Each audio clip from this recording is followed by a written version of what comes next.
எபேசியர் 4:28-29 திருடுகிறவன் இனி திருடாமல் குறைச்சல் உள்ளவனுக்கு கொடுக்கத்தக்கதாக தனக்கு உண்டாயிருக்கும்படி தன் கைகளினால் நலமான வேலை செய்து பிரயாசப்பட கடவன்.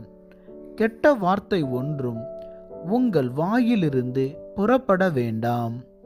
பக்தி விருத்திக்கு ஏதுவான நல்ல வார்த்தை உண்டானால் அதையே கேட்கிறவர்களுக்கு பிரயோஜனம் உண்டாகும்படி பேசுங்கள்.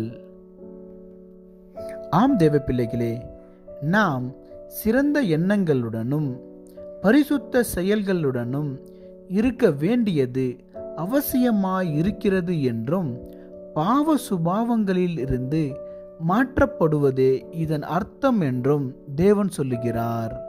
ஆமென்.